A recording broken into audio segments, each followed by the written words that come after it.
Hola, ¿qué tal, chicos, chicas, familia de Instenat? Muy buenas y bienvenidos a esta clase de introducción a la biomecánica articular, a la biomecánica, sobre todo de la columna vertebral. Y vamos a ir allá, vamos a ir a introducirnos y hablar de ejes, hablar de posturas. Esta presentación tiene mucho que ver con la posturología también, con la postura, con el análisis clínico que vamos a hacer para hacer en consulta, para poder entender los desajustes que hay a nivel postural y cómo estos afectan a el bienestar postural, al bienestar de la postura, de los ejes verticales de la columna y de el eje por completo, de pies a cabeza. Vamos allá, vamos a introducirnos poco a poco en ello. Primero tenemos que hablar de un poquito de Steele, ¿no? Steele, como sabemos, introdujo, desarrolló la osteopatía.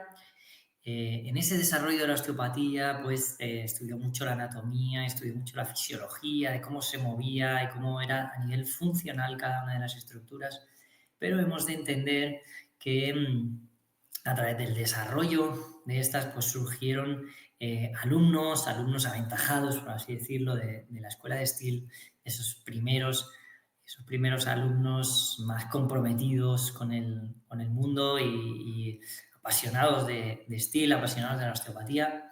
Entre ellos, sobre todo, vamos a hablar de Littlejohn y Sutherland, ¿vale? Como precursores de la osteopatía, del avance de la osteopatía y cómo esto vinieron a Europa. Pero antes de eso, pues dejadme que os comente un poquito de dónde viene esto de la fisiología, de dónde viene todo esto que a día de hoy, pues después de mucho estudio, muchos avances, se ha desarrollado la biomecánica articular a través de la física relacionado con las asignaturas de física a nivel de ingeniería, ¿vale? Para hablar de palancas y demás. Pero antes de introducirnos en el mundo de las palancas y de la física, como hablaremos en asignaturas que vienen posteriormente, vamos a introducirnos en la más pura esencia de la osteopatía y de la biomecánica en este.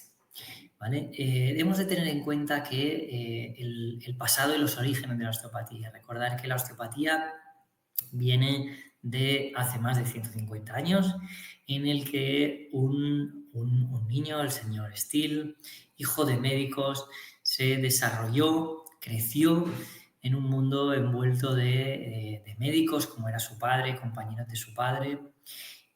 Acompañaba a su padre a campamentos en Estados Unidos, en el corazón de Estados Unidos, a campamentos y a zonas indígenas, a zonas de los indios, originarios del corazón de Estados Unidos, ¿vale? Que obviamente desarrollaban sus propias medicinas tradicionales, ¿vale? Que iban evolucionando a base de sus ancestros, de mentor a pupilo. Y entonces, pues, el hecho de que se empapara de toda esta medicina que tenía mucho que ver con la naturaleza, mucho que ver con los espíritus, con lo espiritual, ¿vale? Con las energías, y también saber que sus descendientes, su padre y de origen inglés, ¿vale? Como todos los que vivían en esa zona, tuvo mucha relación con curanderos, Cuando digo curanderos, digo, ahora es muy, muy raro decirlo, suena como muy mágico, ¿no? Pero curanderos pues eran aquellos que ejercían la medicina de manera natural, con conocimientos que pasaban de padres a hijos o de generación en generación, ¿no? Sin haber pasado por una escuela de medicina como tal, ¿no? Steele creció en ese ámbito, se desarrolló en ese ámbito, con esa mezcla de culturas, con su padre médico y decidió pues, estudiar medicina, volcado pues, como hacían la mayoría de hijos, seguir la vida de sus padres. Y en el desarrollo de la anatomía, de la fisiología, del estudio de las enfermedades, comprendió al acabar medicina y pasar por guerras y demás en esa zona, como ya habéis podido ver. Si no lo has podido ver, pues os animo a que veáis el dossier de historia de la osteopatía, de los principios de la osteopatía, en el que hablamos un poquito más de todo esto, para comprender la esencia de dónde viene todo esto. Pero deciros que Steele lo que hizo tras estudiar anatomía, lo que hizo es otra vez volver a coger los libros de anatomía, coger los huesos, como veis en la foto, y analizar los ejes de movimiento de cada una de las articulaciones para el desarrollo de la misma. Bueno, como os digo, si queréis avanzar un poquito más en esto, os remito a que miréis los apuntes del dossier de la historia de la osteopatía, que os ayudará mucho también para entender el camino de la fisiología de la biomecánica articular, ¿vale? Para hablar de los avances en la osteopatía, como estamos hablando, tenemos que ir a hablar, como he dicho antes, de Littlejohn, Martin Littlejohn y Sutherland, ¿vale? Estos son dos alumnos aventajados que estudiaron osteopatía en la Escuela de Osteopatía en Estados Unidos, en la Escuela de Steele, y estos se trasladaron a Inglaterra, se trasladaron a Europa, y fue a través de ellos donde la osteopatía empezó a emerger en Europa, ¿vale? Sutherland, en el que no vamos a hablar hoy en esta exposición, pero Sutherland desarrolló la biomecánica desde el punto de vista craneal, fue como el pionero en la osteopatía craneal, ¿vale? Una de las ramas muy importantes de la osteopatía, y Littlejohn fue el precursor de la biomecánica articular, ¿vale? Junto a Kapandji también, pero sobre todo Littlejohn como alumno principal de Steele, ¿vale? Estudió con Steele y pasó muchos años con Steele, trabajando junto con Steele, y al traer a Europa, pues también con los estudios y que había en Europa en ese momento, se ayudó para avanzar en el tema de los ejes y de la biomecánica articular, ¿vale? Con lo cual vamos a tomar a Littlejohn como referencia en este ámbito, y para ello, bueno, comentar, como ya hemos dicho, que en 1900 empezó con Steele sus andaduras en Estados Unidos, ¿vale? Y fundó primero, antes de venir a Inglaterra, fundó primero otra de las escuelas, la segunda escuela más avanzada en osteopatía, que fue en Chicago, la Escuela de Medicina Osteopática, y vuelve a Inglaterra en 1917 y ahí funda la British School of Osteopathy, que a día de hoy todavía funciona y es una de las más importantes del mundo, ¿vale? A mí me gusta mucho decir las frases propias de cada uno de los pioneros, de cada uno de estos genios, ¿vale? Sí, porque nos ayuda mucho a entender la manera de pensar en ese momento y llevar todo eso al día de hoy, a lo que ha avanzado la ciencia hoy, ¿no? En esta frase, leer conmigo, decía: la osteopatía puede ser definida como un sistema o ciencia de sanación que usa los recursos naturales del cuerpo para el ajuste de su estructura, para estimular la preparación y distribución de los fluidos y fuerzas del cuerpo y promover así la cooperación y armonía en el mecanismo del cuerpo, ¿vale? Con lo cual, de ahí se deduce uno de los principios se mezclan varios de los principios de la osteopatía dentro de esta frase, y la importancia de ayudar a que el cuerpo, la fisiología, tanto en biomecánica como el resto de fisiología, pueda utilizar de manera más óptima los recursos naturales, los recursos propios que tiene el cuerpo para ajustarse y tener un equilibrio. Bueno, Littlejohn lo que hizo es estudiar, pues, las curvas de la columna vertebral basada en la morfología vertebral, las carillas articulares y la inserción muscular en ella, y el desarrollo embrionario. Esto es muy importante porque hasta entonces, pues, no se había estudiado desde ese punto de vista, y todo esto dio lugar a varios arcos, ejes y puntos pivote a lo largo de la columna vertebral. Ahora vamos a ir nombrando cada uno de ellos y desarrollando cada uno de ellos, que veremos cómo nos sirven como referencias. Tenemos los arcos en base a lo estructural, en base a lo funcional, en base a lo fisiológico y en base a un arco central, ¿vale? Como división puramente anatómica, que viene pues en todos los libros de anatomía, como bien sabéis, pues tenemos dividida la columna en una región cervical, una región torácica, lumbar, región sacra y coxis, ¿vale? Y como vemos en la imagen, pues tiene una curva cervical lordótica, ¿vale? Después una curva dorsal cifótica, una curva lumbar lordótica y una curva sacrocoxigia, de nuevo cifótica, por lo cual es sabido que estos ejes, estos arcos, estas curvas sirven para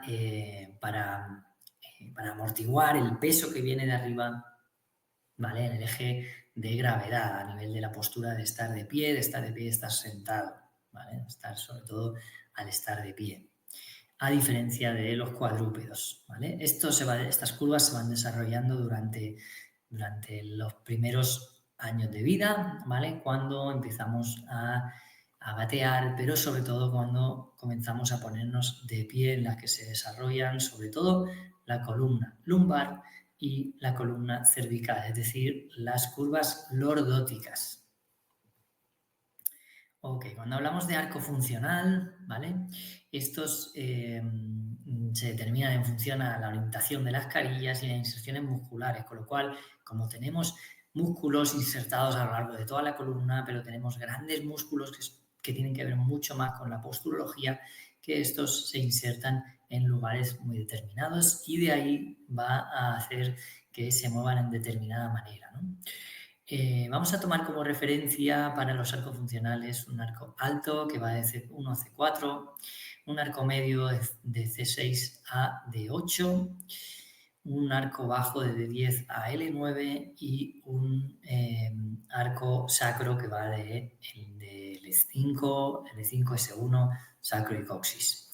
Entendiendo estos distintos arcos tenemos unos puntos pivotes. ¿Qué quiere decir unos puntos pivotes? Que son los que estos distintos arcos que tenemos aquí nombrados se mueven generalmente a nivel funcional más en bloque, y tenemos esos puntos intermedios entre ellos que nos sirven como punto pivote, es decir, estos puntos son más móviles y no solo más móviles, sino a nivel funcional más móvil, sino también que nos van a servir como adaptación, ¿vale? Estos puntos van a ser muy adaptables para todo lo que tiene que ver con la postura a nivel funcional. Estos puntos pivotes, como veis, entre el arco alto y alto medio, tenemos a C5, tenemos por abajo las dorsales medias bajas, tenemos a D9 y tenemos como punto pivote bajo L1, ¿vale? Cuando hablamos de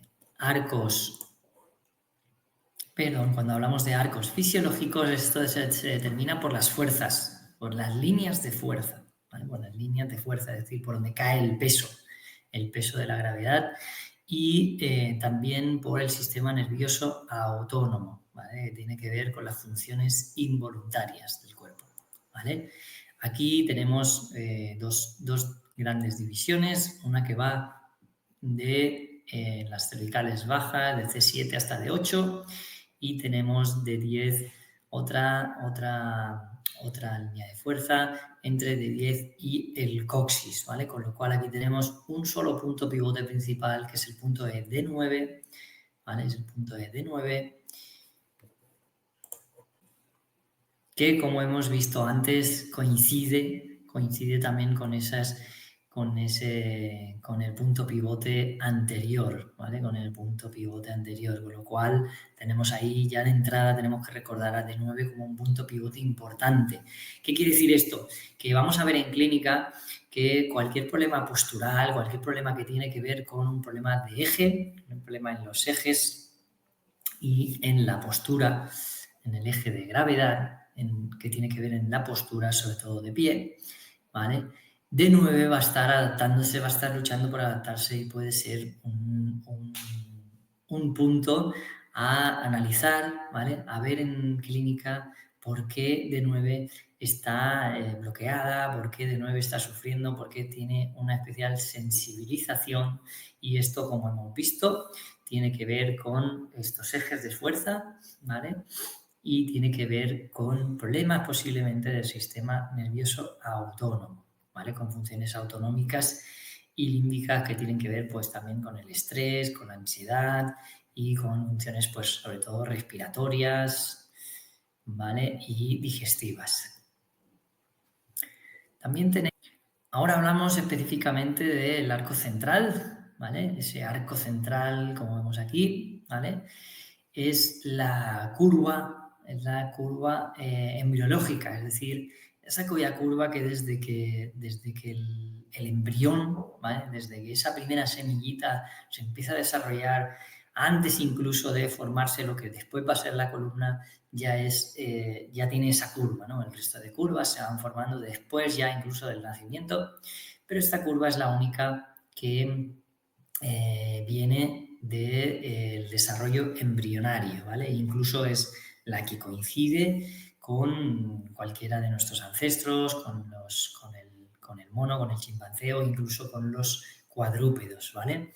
Esta curva cifótica es una unidad muy resistente y está también conformada también por las costillas, o sea que tenemos que tener en cuenta también que tiene que ver con la postura, ¿vale?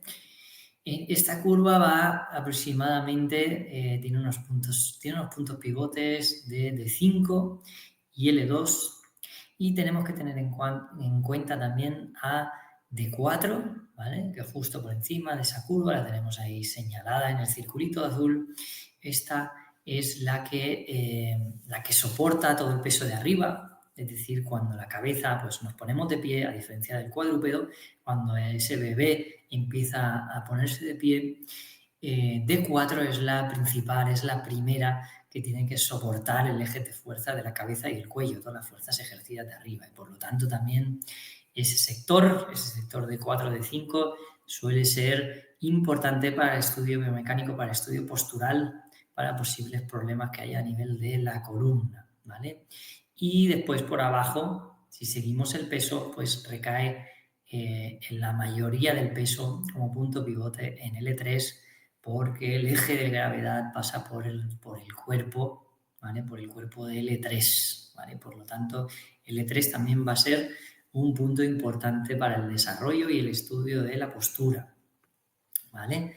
Hablando de ejes de fuerzas que hemos comentado anteriormente, vemos tres ejes principales, ¿vale? Vemos tres ejes principales y esto nos ayuda a entender cómo el eje central de gravedad, que es el que tenemos ahí, que tiene una forma más vertical, ¿vale? El que vemos a la izquierda, ¿vale? Y después tenemos otros dos ejes cruzados, ¿vale? Otros dos ejes cruzados. Y esto nos ayuda a entender como un triángulo, ¿vale? Anclado en la base del cráneo, arriba, como veis ahí en la imagen central, ahí arriba, forman como un triángulo en la base del cráneo que se va abriendo a medida que va pasando por abajo, ¿vale? Esto nos ayuda a entender cómo vamos apoyándonos con tendencia al eje de gravedad, aunque hay un eje central que es más o menos recto, pero esto no es real, sino que, como veis en los otros dos, en la imagen de la derecha, veis cómo esos dos que se cruzan, esos dos ejes, se cruzan para formar un triángulo abajo, ¿vale? Un triángulo hacia adelante, es decir, que tenemos una tendencia, por nuestra postura, a ir un poquito más hacia adelante que hacia atrás, ¿vale? Tendencia entre cualquier problema, vamos a tener tendencia a caernos para adelante, ¿no? Es bien sabido que cuando estamos cansados, cuando estamos arqueados, cuando estamos estresados, cuando estamos deprimidos, la tendencia es a caer el eje hacia adelante, no hacia atrás, ¿vale? Y esto depende de estos ejes de fuerza, ¿vale? Hablando un poquito más del eje central de gravedad, porque nos van a ayudar en clínica para ver, para observar durante esas sesiones, para ver cómo está la postura, vemos como el eje central de gravedad en una vista lateral. Yo siempre en consulta aconsejo que veamos, siempre en el principio de la consulta, que veamos a la persona en varias posturas, pero sobre todo verla de pie, verla tanto desde detrás, ¿vale? Verle desde la espalda para ver cómo está ese eje visto desde atrás y sobre todo ver este eje central de gravedad, es decir, ver a la persona de lado como vemos en la imagen y tomar como referencia para saber si el eje está adelantado, si el eje está posterior y las consecuencias que pueda tener de eso. Como vemos aquí en la imagen, los centros de referencia que vamos a tomar, sobre todo, es que el eje central de gravedad va a pasar por la zona de la oreja, va a pasar por la zona de la oreja más o menos, como vemos ese punto que coincide con el agujero magno más o menos, y una vez bajando pasa por la articulación del hombro, por el centro del hombro más o menos, abajo pasa por la articulación de la cadera, por el centro de la lumbar, más o menos por la rodilla, un poquito adelantado, y pasa por el antepié, por el tobillo un poquito anterior del tobillo, ¿vale? El hecho de que este eje esté alterado nos ayuda a entender posibles consecuencias, tensiones musculares que haya y por qué, ¿vale? Para poder corregirlo. Vale, aquí vemos, para acabar, pues ese eje normal, ¿vale? Como vemos, los puntos de referencia, como hemos dicho, cuando vemos a una persona que tiene el eje anteriorizado, quiere decir que pisa mucho más adelante, como vemos en esa imagen anterior, ¿vale? Esta es la más común, entre anterior y posterior, obviamente tenemos muchas más de este tipo que la del eje posterior, ¿vale? Aquí vemos en el eje anterior lo que pasa, lo que vemos, y en el eje posterior lo que pasa y lo que vemos. Posibles consecuencias, pues en el eje posterior hay aquí un error tipográfico, perdón, en donde pone consecuencias del tipo posterior. Esta descripción es en base a el tipo anterior, el de la imagen del medio, ¿vale? Veamos mientras describimos, mirad la imagen del medio para entender qué sucede, qué consecuencias, y en base a estas consecuencias podemos entender pues, cuando una persona viene con un problema lumbar, con acortamiento en los isquiotibiales, con dificultades para respirar, con hinchazón en la barriga, bueno, todas estas consecuencias que nos puedan ayudar a pensar ese problema postural, ¿vale?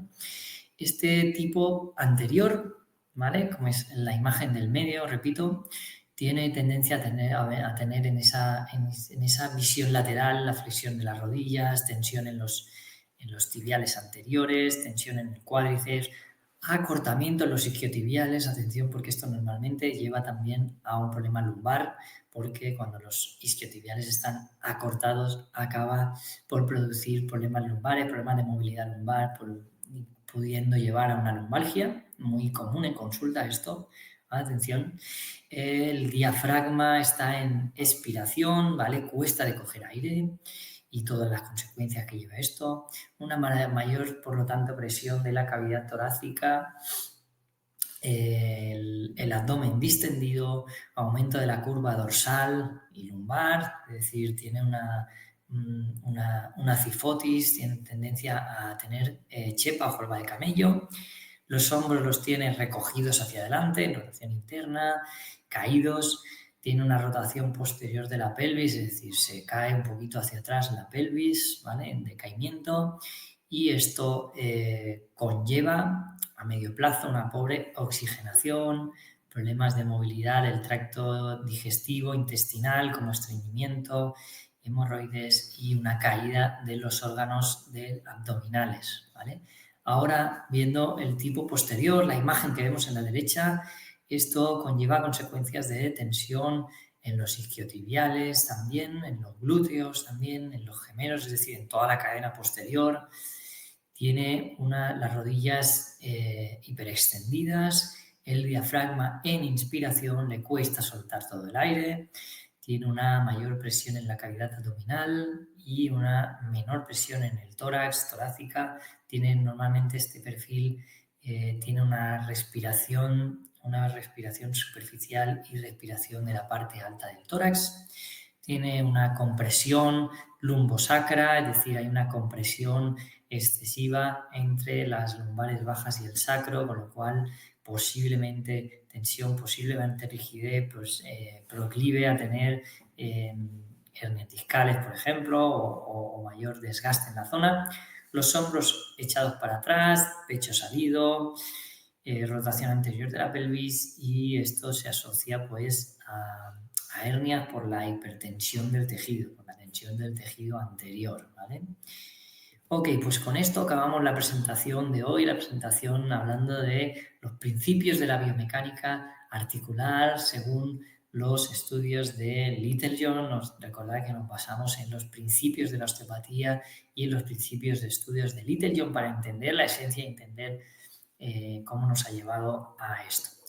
Pues hasta aquí la presentación de hoy. Nos vemos en la próxima clase.